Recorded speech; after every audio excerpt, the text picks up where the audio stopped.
दोस्तों, क्या आपने कभी ऐसी चीज़ की ख्वाहिश की है जिसे पाने के लिए आप कुछ भी कर सकते हो? आज मैं आपको एक ऐसी ही कहानी सुनाने वाला हूँ जो मुंबई की रंगचौल में शुरू होती है, जहाँ बारिश की हर बूंद एक दर्द भरी दास्तान सुनाती है। टपकती हुई छत, सीलन भरी दीवारें और हवाओं में नमी का एहसास, ये सब रघु के चौल की जिंदगी का हिस्सा थी। लेकिन आज ये सब उसे और भी ज़्यादा तकलीफ दे रही थी, क्योंकि उसकी पत्नी पार्वती, जो उसकी छोटी सी दुनिया की रोशनी थी, बिस्तर पर बीमार लेटी हुई थी। रघु एक सीधा साधा दर्जी था, जिसकी छोटी सी दुकान उसकी रोटी रोजी का जरिया। आज वो बेबस था। उसकी ज़िंदगी में खुशियाँ कम और परेशानियाँ ज़्यादा थी, लेकिन पार्वती के साथ हर मुश्किल आसान लगती थी। उसकी मीठी मुस्कुराहट, उसकी प्यार भरी बातें, रघु के लिए ये सब कुछ था, और उनकी किस्मत को शायद कुछ और ही मंजूर था। पार्वती बहुत बीमार थी और तेज बुखार ने उसे बिस्तर से लगा दिया था। कई दिन और रातें गुजर चुकी थी, और हर गुजरते दिन के साथ पार्वती की कमजोरी बढ़ रही थी। लोकल डॉक्टर, एक थका हारा आदमी जो अपनी छोटी सी क्लिनिक में लोगों की मदद करने की कोशिश करता था, वो भी अब हार मान चुका था। उसकी दवाइयाँ कोई असर नहीं कर रही थी, और पार्वती की हालत दिन ब दिन बिगड़ती जा रही थी। रघु की झोली अब खाली हो चुकी थी। पार्वती के इलाज में उसने सब कुछ लगा दिया था, यहाँ तक कि उसने अपनी पत्नी के गहने भी गिरवी रख दिए थे। हार चुका था वो उम्मीद। एक ऐसी ही उदास और बारिश भरी रात में, जब रघु अपनी छोटी सी दुकान में अकेला बैठा था, बाहर बारिश मूसलाधार हो रही थी। दुकान की एकमात्र बत्ती टिमटिमा रही थी। कमरे में दुख और अंधेरे का एहसास बढ़ रहा था। रघु की आंखों में आंसू, और दिल में सिर्फ एक ही फरियाद थी, भगवान, मेरी पार्वती को बचा लो। उसकी आवाज़ बारिश की शोर में उस शहर में कहीं खो सी गई। एक बेचैनी का तूफान जैसे गूंज गया हो, लेकिन शायद किसी ने सुन ली थी। कोई ऐसी शक्ति जो इंसानी नहीं, कोई और दुनिया से हो। अचानक उसके दुकान के बाहर धूल भरे मेज पे एक अजीब सी चीज प्रकट हुई। एक छोटा सा नक्काशी किया हुआ लकड़ी का बॉक्स, जो उसके हथेली से थोड़ा सा ही बड़ा था। वो गहरी और चिकनी लकड़ी का बना था, जिस पर सीप की नक्काशी थी, जो घूमते हुए पैटर्न्स में चमक रही थी। रघु हैरान था। ये कहाँ से आया? उसने इसे पहले कभी नहीं देखा था। उसकी समझ में कुछ नहीं आ रहा था।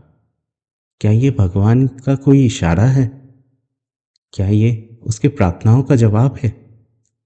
हिचकिचाते हुए, डर और उम्मीद के एक मिश्रण के साथ उसने वो बॉक्स उठा लिया। वो थोड़ा सा गर्म था, जैसे उसके अंदर कोई ऊर्जा मचल रही हो। एक हल्की सी कपकपी जो उसके हाथ में महसूस हो रही थी। जैसे ही रघु ने अपनी उंगलियां उन नक्काशियों पे फेरी और उन अजीब घुमावदार पैटर्न्स को महसूस करने लगा, एक आवाज उसके दिमाग में गूंज गई। हालांकि दुकान में बिल्कुल सन्नाटा था। कोई भारी शोर नहीं, सिर्फ बारिश की लगातार आवाज, और उसके दिल में एक तेज धड़कन। तुमने मुझे पुकारा क्या? रघु डर से कांप गया। उसकी आंखें फैल गईं। उसने चारों तरफ देखा, लेकिन दुकान बिल्कुल खाली थी। कौन कौन है वहां? मैं नजदीक। आवाज ने जवाब दिया। उसकी आवाज में हल्की सी हंसी, जैसे कोई किसी बड़ी राज से पर्दा उठा रहा हो। अपने तोहफे को देखो। रघु की नजर उस बॉक्स पे पड़ी। वो अब और भी ज़्यादा चमक रही थी। उसमें वो नक्काशियाँ, उनमें रोशनी नाच रही थी और फिर उसकी आंखों के सामने ही वो रोशनी और फैलती गई और बॉक्स से एक धुएं का बादल निकला जो धीरे धीरे एक शक्ल की तरह बदल रहा था। वो धुआं घूमता और बदलता रहा और कुछ ही पलों में एक लंबा और भारी भरकम शख्स रघु के सामने खड़ा था। उसका लिबास रेशमी और चमकदार था। उसकी आंखें सोने की तरह जल रही थी। उनमें एक ऐसी चमक थी जो अंधेरे को भी रोशन कर दे। रघु समझ गया था ये कोई आम आदमी नहीं है। उसके इर्द गिर्द एक ऐसी ताकत का एहसास था जो बताती थी वो इस दुनिया का नहीं है। डरो मत इंसान। उस शख्स ने कहा। उसकी आवाज रेशम की सरसराहट की तरह थी, गहरी और सुकून देने वाली। मैं एक जिन हूं। मैंने तुम्हारी फरियाद सुन ली है। एक जिन? रघु ने बचपन में इनके बारे में कहानियों में सुना था, दादी और नानी से। ये जिन ताकतवर तो होते हैं लेकिन खतरनाक। वो ख्वाहिशें पूरी करते हैं लेकिन हमेशा, मेरा मतलब है हमेशा, भारी कीमत पर। तुम एक जिन हो? रघु मुश्किल से बोला। उसकी आवाज एक फुसफुसाहट से ज्यादा कुछ नहीं। हाँ। जिन ने मुस्कुराते हुए कहा।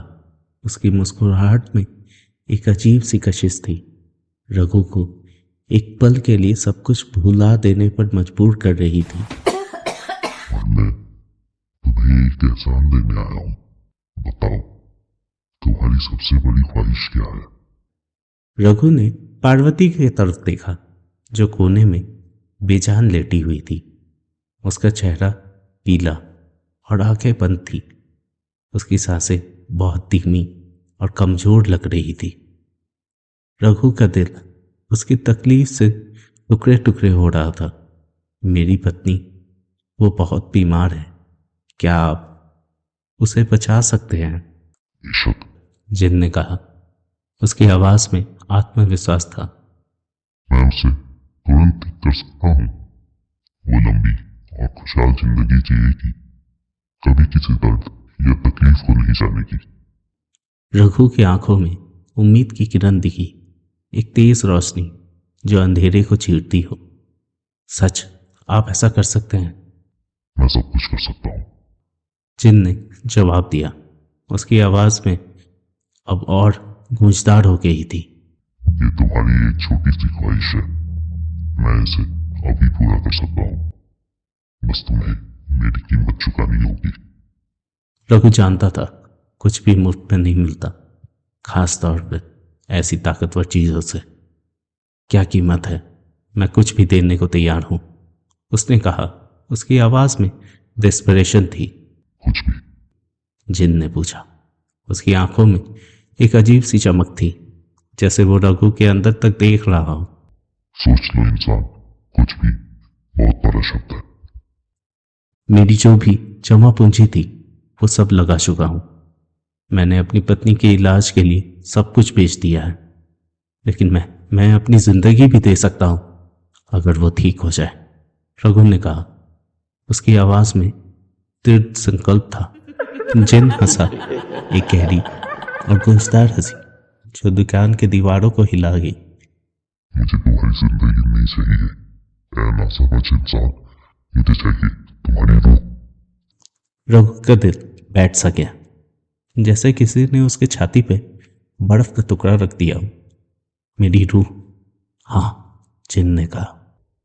जब तुम अपनी इस दुनिया को छोड़ दोगे तो तुम्हारी रूह मेरी हो जाएगी।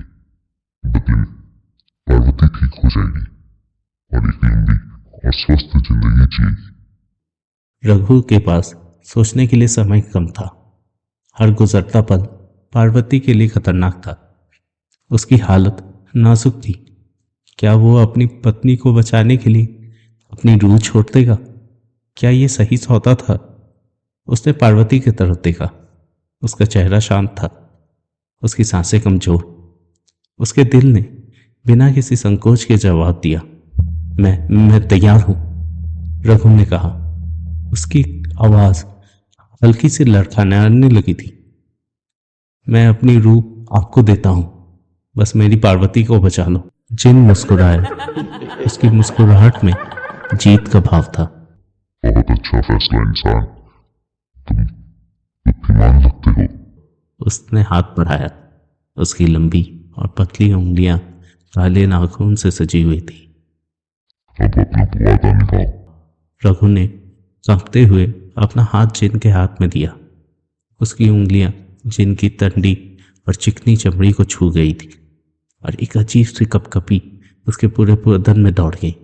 जैसे ही उनका हाथ मिला, रघु के बदन में एक ठंडी सी लहर दौड़ गई, एक बेजान एहसास, जैसे उसके अंदर से कुछ निकल रहा हो। जिनकी मुस्कुराहट और चौड़ी हो गई। उसकी आंखों में एक करार चमक थी। तुम्हारी रूह अब मेरी है। जिन पार्वती की तरफ मुड़ा और उसकी तरफ एक चमकदार रोशनी भेजी, एक सोने की रोशनी जो हवा में नाच रही थी। पार्वती ने धीरे से आंखें खोली, कमरे में इधर उधर देखा, फिर उसकी नजर रघु पर पड़ी।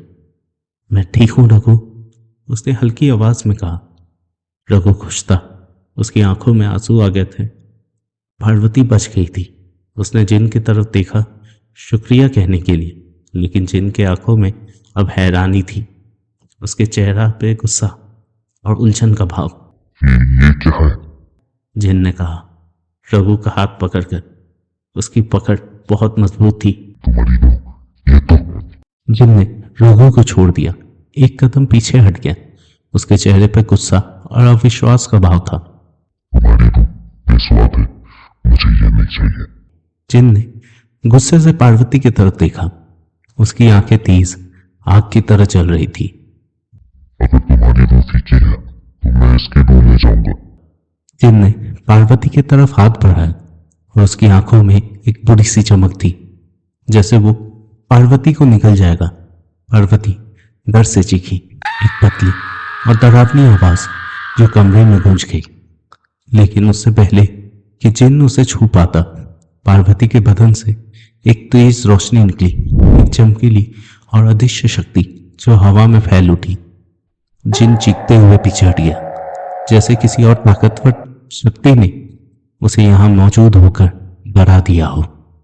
जब जिन चीखते हुए पीछे हटा, दुकान में एक अजीब सी शांति छा गई, जैसे तूफान के गुजर जाने के बाद का सन्नाटा हो। रघु हैरानी से पार्वती को देख रहा था, जो अभी भी बिस्तर पर लेटी हुई थी, उसकी आंखें बंद। वो चमकदार रोशनी जो उसके बदन से निकल रही थी अब धीमी पड़ गई थी, लेकिन कमरे में उसका हल्का सा प्रभाव अभी भी महसूस हो रहा था, जैसे हवा अभी भी किसी अनजानी ऊर्जा से प्रभावित हो रहा हो। पार्वती, रघु ने धीरे से पुकारा। उसकी आवाज़ अभी भी मिश्रित भावनाओं से कांप रही थी। उसका दिल छाती में जोरों से धड़क रहा था। उसे विश्वास ही नहीं हो रहा था कि क्या हुआ था। तुम ठीक हो ना? पार्वती ने धीरे से अपनी आंखें खोली। उसकी आंखों में हल्की सी ऊर्जा थी, जैसे वो गहरी नींद से जाग रही हो। लेकिन कोई डर नहीं था, बल्कि एक शांतिमय एहसास था, जैसे कोई कठिन परीक्षा से पास हो गई हो। हाँ रघु, उसने धीरे से जवाब दिया। उसकी इस जवाब में एक कमजोरी थी, लेकिन एक नई दृढ़ता का आभास भी था। क्या हुआ था? रघु ने उसे जल्दी से गले लगा ली, अपनी बाहों में उसे कसकर पकड़ लिया, जैसे वो उसे कभी नहीं छोड़ेगा। मुझे नहीं पता क्या हुआ था, लेकिन तुमने उस जिन को भगा दिया। उसके आंसू पार्वती के बालों में गिर रहे थे। ये खुशी और डर के आंसू थे। पार्वती परेशान सी दिखी। जिन? कौन सा जिन? उसकी यादें धुंधली हो रही थी, जैसे कोई बुरा सपना धीरे धीरे दिमाग में डूब रहा हो। रघु ने उसे सब कुछ बताया। वो लकड़ी का बॉक्स का आना, जिन की भयानक उपस्थिति, उसकी रूह मांगने की मांग और फिर पार्वती से निकली वो तेज़ रोशनी। हर लफ्ज़ के साथ पार्वती की आंखें और भी ज़्यादा हैरत से चौड़ी होती गईं, जैसे एक भूली हुई सच्चाई धीरे धीरे सामने आ रही हो। लेकिन वो रोशनी? रघु ने पूछा। उसकी आवाज़ में हैरानी के साथ एक गहरी जिज्ञासा भी थी। वो कहाँ से आई थी? पार्वती ने अपने हाथ को देखा, उन्हें ध्यान से पलट कर देखती रही, जैसे किसी गुप्त रहस्य को समझने की कोशिश कर रही हो। उसकी चमड़ी अभी भी थोड़ी सी चमक रही थी, एक हल्की सी सुनहरी आभा जो आंखों को सुकून दे रही थी और मन में एक शांत भाव उत्पन्न कर रही थी। मुझे अभी भी सब कुछ ठीक से याद नहीं आ रहा, लेकिन जब उस जुन ने मुझे छूने की कोशिश की तो मुझे अपने अंदर से एक अजीब सी ताकत का महसूस हुआ। एक ऐसी प्रबल शक्ति जैसे वो बहुत पुरानी हो और वो अब जागृत हो रही हो। अभी दरवाजे पे जोर की खटखट सुनाई दी, जैसे कोई दरवाजे तोड़ने की कोशिश कर रहा हो। एक अनियंत्रित और बेचैन खटखट जो शांति को भंग कर रही थी। रघु और पार्वती डर गए। उनके सुकून का पल एक पल में जैसे गायब हो गया। क्या वो शैतानी जिन वापस आ गया था? वो भी इतनी जल्दी? क्या वो अपने किए वादे को तोड़कर फिर से उन्हें परेशान करने आया है, अपनी वही क्रूरता और इंतकाम की प्यास बुझाने? रघु कांपता हुआ दरवाजे तक गया। उसने दरवाजे के दरार में अपनी आंख रखी ताकि वो बाहर देख सके। उसका दिल जोरों से धड़क रहा था, जैसे कोई युद्ध शुरू होने वाला हो। बाहर उनकी पड़ोसन लक्ष्मी जी परेशान दिख रही थी। उनके चेहरे पे गहरी चिंता की लकीरें थी। वो रघु से पूछती है, रघु भैया, क्या सब ठीक है? मैंने अभी आपके घर में एक बहुत तेज रोशनी देखी, जैसे कोई बिजली कड़की हो, लेकिन कोई बादल नहीं थी। सब ठीक तो है? रघु ने एक कमजोर और बनावटी मुस्कुराहट के साथ जवाब दिया। उसकी आवाज़ में हल्की सी कंपन थी। हाँ लक्ष्मी जी, वो बस एक बल्ब फ्यूज हो गया था और थोड़ी सी चिंगारी निकल गई थी। सब ठीक है, आप चिंता मत कीजिए। लक्ष्मी जी को यकीन नहीं हुआ। उनकी आंखें शक से भरी हुई थी और वो रघु की सफाई को पूरी तरह से स्वीकार नहीं कर पा रही थी।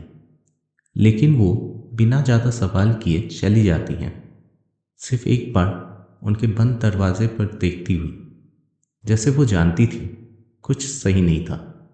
रघु ने जल्दी से दरवाज़ा बंद कर दिया। पार्वती की तरफ देखा। वो दोनों जानते थे जो कुछ भी हुआ था वो सिर्फ एक बल्ब फ्यूज होने से बहुत ज़्यादा कुछ था। ये कुछ ऐसा था जो उनकी समझ से परे था, कुछ ऐसा जो उनकी ज़िंदगी को हमेशा के लिए बदल सकता था और उन्हें एक अनदेखे युद्ध में खींच सकता था। अगले दिन रघु दुकान पे काम कर रहा था, लेकिन उसका ध्यान काम में नहीं लग रहा था। उसकी उंगलियां मशीन की तरह चल तो रही थी, धागे को अपनी मर्जी से मोड़ रही थी, लेकिन उसका दिमाग कल रात की भयानक घटना के बारे में उलझा हुआ था। पार्वती के अंदर वो कौन सी ताकत थी जो एक ताकतवर जिन को भी भगा सकती थी? और जिन क्यों इतना डर गया था? उसकी सोने की आंखें जो पहले क्रोध से जल रही थी, फिर डर से क्यों फैल गई थी, जैसे उसने अपनी मौत को देख लिया हो। शाम को जब वो घर लौटता है तो पार्वती बिस्तर पर बैठी हुई थी, एक पुरानी किताब पढ़ रही थी। उसकी आंखें उस किताब के पीले पन्नों पर गड़ी हुई थी, जैसे वो किसी बहुत पुरानी गुत्थी को सुलझाने की कोशिश कर रही हो, किसी ऐसी राज को जानने की कोशिश जो शायद उन्हें इस खतरे से बचा सकती हो। ये क्या है पार्वती? रघु ने पूछा। उसकी आवाज़ में जिज्ञासा और गहरी चिंता का मिश्रण था। उसे डर था कि वो किताब उन्हें और भी खतरे में डाल सकती है। ये मेरी माँ की किताब है, पार्वती ने जवाब दिया। उसकी आवाज़ में पुरानी यादों की उदासी थी। उनकी मौत के बाद मुझे मिली थी। वो हमेशा इसमें कुछ लिखती रहती थी, अपने विचार और सपने, अपनी निजी सोच और अनुभव को भी। रघु ने किताब के पन्नों को पलटा। वो पुराने और पीले हो चुके थे, स्पर्श करने पे नाजुक लग रहे थे, जैसे वो किसी भी पल टूट सकते हैं। और उन पर हिंदी में कुछ लिखा हुआ था, शाही जो धुंधली पड़ गई थी और अक्सर जो एक दूसरे में मिल जा रही थी। रघु हिंदी पढ़ सकता था, उसने स्कूल में सीखी थी, लेकिन ये लिखावट थोड़ी पुरानी और मुश्किल लग रही थी। कुछ शब्द तो ऐसे थे जो उसने कभी पहले सुने भी नहीं थे, जैसे किसी गुप्त भाषा में लिखी गई हो। क्या लिखा है इसमें? रघु ने पूछा।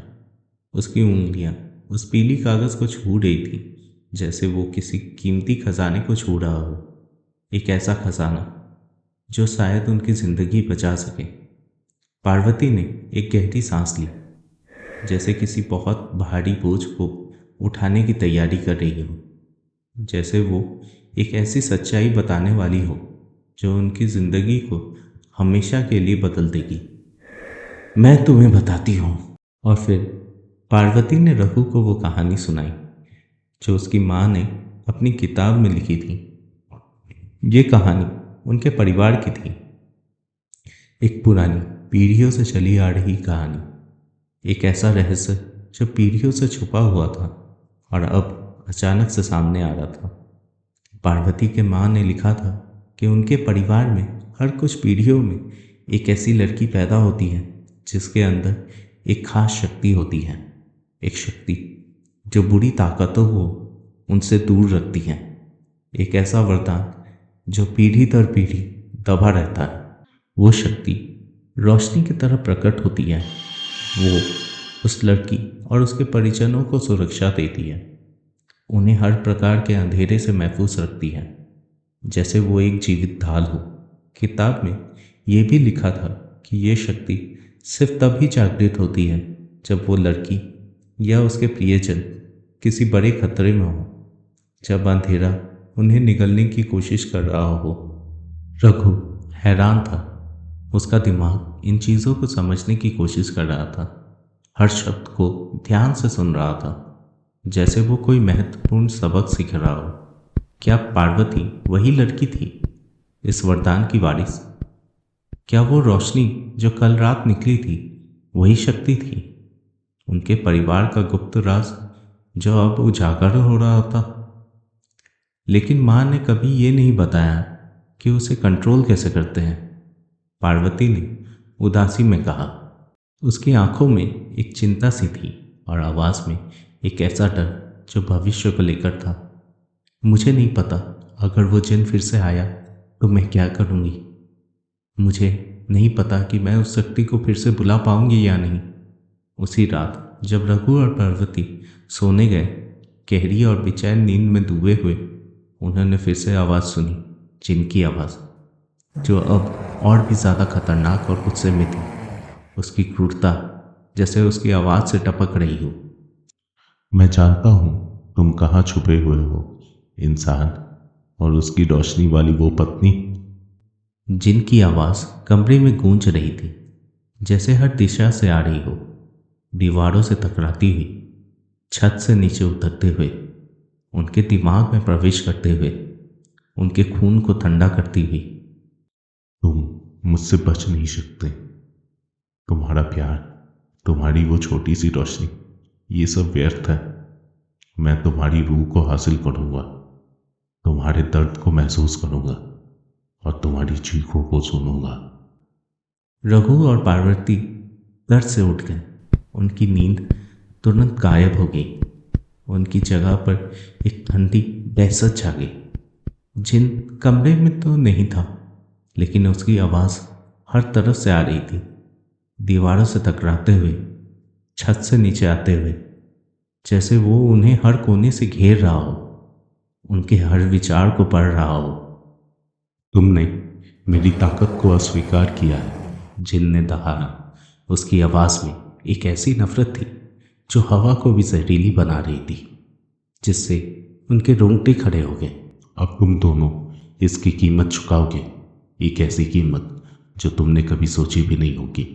तुम्हारी मौत दर्दनाक होगी। तुम्हारी रूहों को हमेशा के लिए मेरी कैद में रहना पड़ेगा। अचानक कमरे की बत्ती बंद हो गई और हर तरफ अंधेरा सा छा गया। एक ऐसा घना अंधेरा जो उन्हें अपने अंदर समा रहा था। उनके दिल में एक गहरी निराशा बढ़ने लगी। रघु और पार्वती ने एक दूसरे का हाथ पकड़ लिया। उनकी उंगलियां एक दूसरे से कसकर जुड़ रही थी, जैसे वो एक दूसरे को आखिरी बार छू रहे हो। डर से कांपते हुए और किसी भयानक अंत का इंतजार करते हुए, पार्वती, रघु ने धीरे से पुकारा। उसकी आवाज़ फटी हुई थी, उसमें एक आखिरी उम्मीद का अंश था। वो रोशनी, क्या तुम उसे फिर से निकाल सकती हो? क्या तुम हमें यहाँ से बचा सकती हो? पार्वती ने अपनी आंखें बंद कर ली और कंसंट्रेट करने की कोशिश की, अपनी माँ की किताब के शब्दों को याद करते हुए और अपनी आंतरिक शक्तियों को जगाने की कोशिश करते हुए। लेकिन कुछ नहीं हुआ। अंधेरा और भी ज़्यादा बढ़ता गया, जैसे वो उन्हें पूरी तरह से निकल जाएगा। और जिनकी भयानक हंसी हवा में गूंज उठी, एक ऐसी हंसी जो उनके खून को जमा रही थी। तुम्हारी शक्ति किसी काम की नहीं है, और ना ही तुम्हारी वो फीकी रूह इंसान, जिन ने कहा। उसकी आवाज़ अब और भी ज़्यादा करीब लग रही थी, जैसे वो उनके कान में ही फुसफुसा रहा हो और उनके डर को जानता हो। अब तुम दोनों मेरे कैदी हो। तुम्हारा अंत अब करीब है। अब तुम्हारी चीखें मेरे लिए मधुर संगीत बन जाएगी। तभी एक हल्की सी रोशनी पार्वती के हाथ से निकली, एक छोटी सी चमकती हुई किरण जो उसके घर में अंधेरे को चीर रहा था, उसके दिल में हल्की सी उम्मीद जगा रहा था। वो रोशनी धीरे धीरे बढ़ती गई और कुछ ही पलों में कमरा फिर से रोशन हो गया। लेकिन इस बार रोशनी पहले से बहुत ज़्यादा तेज थी और ज़ोरदार भी, जैसे वो खुद सूरज का टुकड़ा हो, हर अंधेरे को जला सकता हो। जिनकी भयानक हंसी तुरंत बंद हो गई और कमरा फिर से गहरे और सन्नाटे में खो गया। एक ऐसी खामोशी जो किसी बड़े तूफान से पहले होती है। ये क्या है? जिन ने हाँफते हुए कहा। उसकी आवाज़ में एक डर का एहसास था और उसकी ताकत कांप रही थी। पार्वती की आंखें अब भी बंद थी, लेकिन उसके चेहरे पर एक दृढ़ संकल्प दिखाई दे रहा था। उसकी बाहें सिकुड़ी हुई थी और होंठ भींचे हुए थे, जैसे वो अपनी पूरी आत्मा को एक अंतिम प्रयास में लगा रही हो। रोशनी तेज होती गई और जिन दर्द से कराहने लगा। उसकी आवाज़ एक घायल जानवर की तरह सुनाई दे रही थी, जो किसी घातक जाल में फंसा हुआ हो। ये नहीं हो सकता, जिन ने चिल्लाया। उसकी आवाज़ में बेबसी और गुस्सा था, जैसे उसकी सत्ता को किसी ने चुनौती दे दी हो। तुम कौन हो? ये कैसी ताकत है जो मुझे रोक रही है? पार्वती ने अपनी आंखें खोली। उनमें वही चमक थी जो कल रात थी, लेकिन अब उसमें डर की जगह सिर्फ गुस्सा था। एक ऐसी प्रचंड आग जो इंसाफ के लिए जल रही थी, जो किसी भी बुराई को जलाकर राख कर सकती है। मैं वो हूँ जो तुम्हें यहाँ से हमेशा के लिए भगा देगी, पार्वती ने कहा। उसकी आवाज़ में एक नई ताकत थी, एक ऐसा आत्मविश्वास जो रघु ने कभी उसमें नहीं देखा था, जैसे वो एक कमज़ोर लड़की से एक शक्तिशाली योद्धा बन गई हो। और फिर पार्वती ने अपना हाथ आगे बढ़ाया और रोशनी जिन की तरफ बढ़ाई, एक गति से, जैसे वो कोई तीर हो जो अपने निशाने को भेदने के लिए निकला हो। जिन ने जोर से चीखा और एक बार में धुएं में बदल कर गायब हो गया और एक ऐसी दुर्गंध छोड़ गया जैसे कुछ गंदा सा सुलगा हो। एक ठंडा और खाली एहसास कमरे में फैल गया। कमरा फिर से शांत हो गया था, सिर्फ पार्वती की तेज सांसें सुनाई दे रही थी और रघु का दिल जोरों से धड़क रहा था। राहत और आश्चर्य से रघु ने उसे जोर से गले लगाया, अपनी बाहों में उसे कस कर भींच लिया, जैसे वो अब भी विश्वास नहीं कर पा रहा था कि वो खतरा टल गया है। तुमने उसे भगा दिया पार्वती, तुमने उसे हमेशा के लिए भगा दिया। लेकिन पार्वती का चेहरा अभी भी गंभीर था।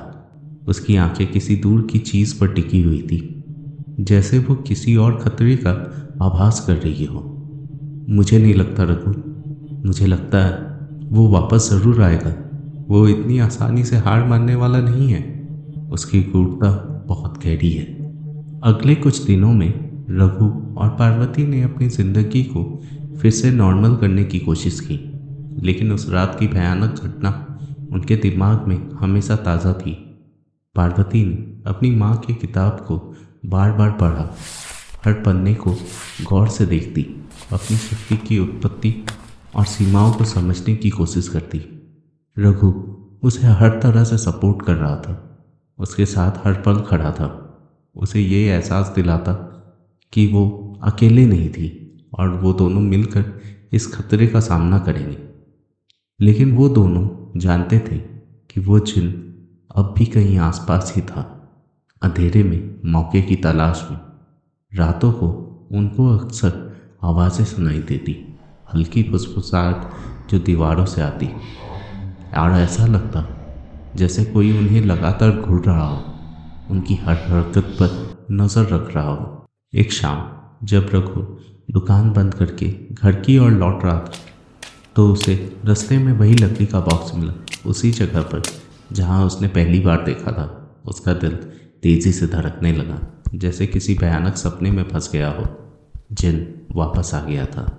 रघु समझ रहा था ये जिन उनसे बदला लेना चाहता है। रघु ने कपकपाती हाथों से बॉक्स उठाया और घर की ओर भागा। उसने पार्वती को सब कुछ बताया। वो दोनों समझ गए थे ये जिन उन्हें इतनी आसानी से नहीं छोड़ने वाला।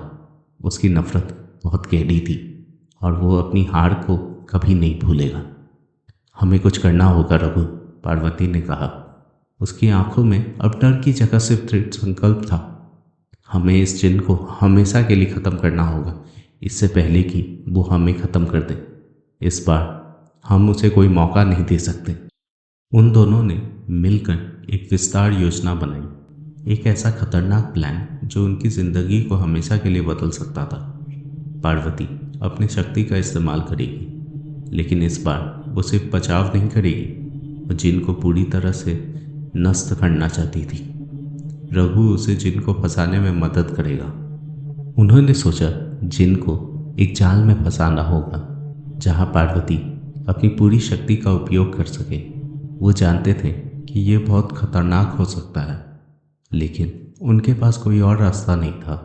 अगले कुछ दिन वो अपनी तैयारियों में लगे रहे, हर पल यही सोचते हुए कि जिन कब हमला करेगा। पार्वती ने अपनी माँ की किताब को फिर से पढ़ा, हर मंत्र, हर अनुष्ठान को ध्यान से देखा। रघु ने दुकान से कुछ मजबूत और नुकीले हथियार जमा किए और किसी भी खतरे का सामना करने के लिए दृढ़ निश्चय कर लिया। पार्वती को अपने माँ की किताब से पता चला ये जिन कब ताकतवर हो जाते हैं और कब ये वापस आ सकते हैं। उन्हें पता चला जिस रात आसमान में चांद नहीं दिखता, यानी किसी अमावस्या की रात या फिर ऐसी किसी रात जब बारिश जोरों से हो रही हो, तब ये वापस आ सकते हैं। इसीलिए वो हर वक्त तैयार रहते थे, अपने घर को बुराई से बचाने के लिए तैयार रहते थे। रातें बेचैनी में गुजरती, हर हल्की सी आवाज़ भी उन्हें अलर्ट कर देती थी। उन्हें हमेशा लगता था जिन अंधेरे में छिपा है, सिर्फ सही वक्त का इंतज़ार कर रहा है।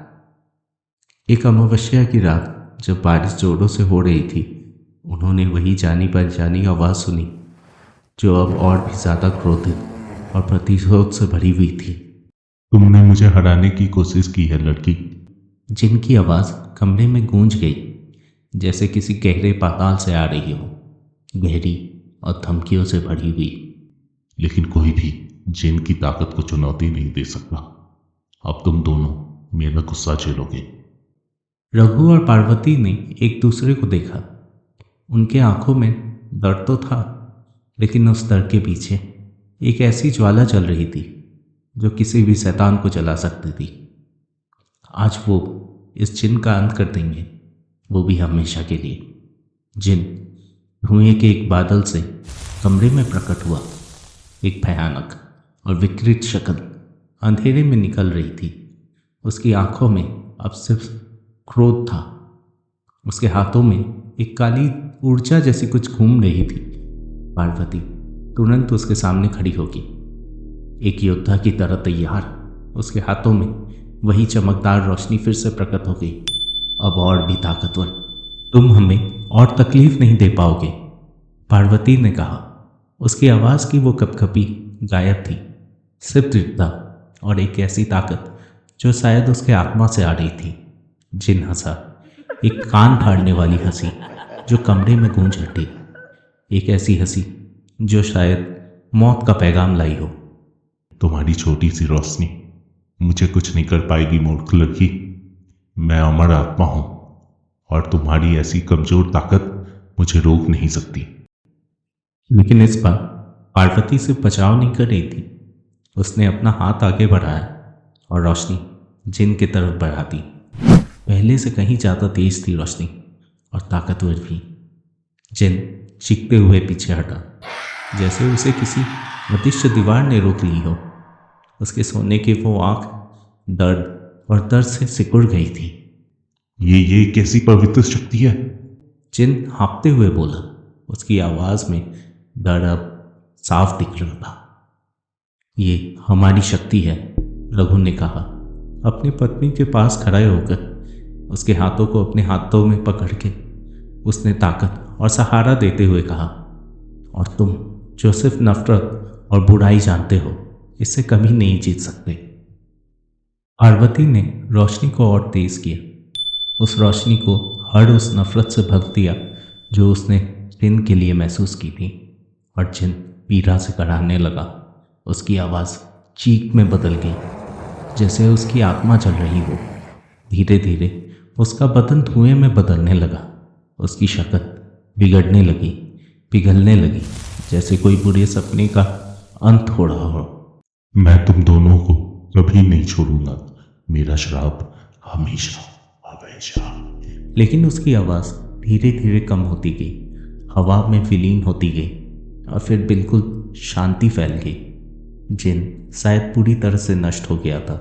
उस कमरे में सिर्फ हल्की सी सल्फर की स्मेल थी और शांति का गहरा एहसास था। रघु और पार्वती ने एक दूसरे को देखा।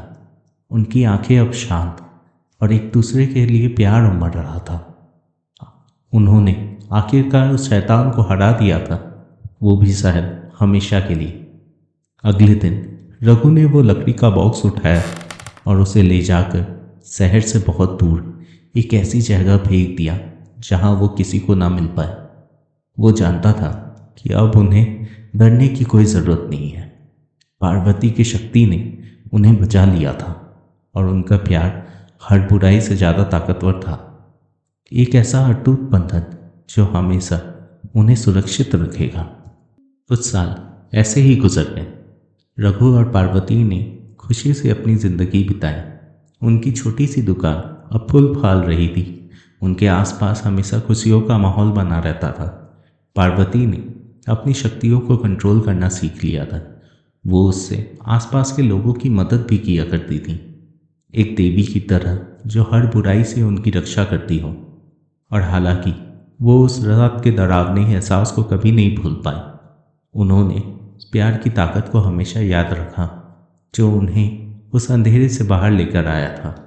उनकी कहानी चौल के हर घर में सुनाई जाती थी, एक याद दिलाने वाली प्यार और हिम्मत की कहानी जो बुराई को भी हरा सकती हो। लेकिन हर बारिश वाली रात जब बिजली चमकती थी और बादल गरजते थे, रघु और पार्वती एक दूसरे को जोर से पकड़ लेते। एक हल्की सी कंपन उनके बदन में दौड़ जाती थी। क्या वो जिन सच में पूरी तरह से गायब हो गया था, या फिर क्या वो अभी भी अंधेरे में कहीं मौजूद था, अपने अगले मौके के इंतज़ार में? ये एक ऐसा सवाल था जिसका जवाब शायद उन्हें कभी नहीं मिलेगा। अगर आपको ऐसी कहानियाँ पसंद हो तो प्लीज़ लाइक, शेयर, कमेंट और सब्सक्राइब कीजिए भूत FM को।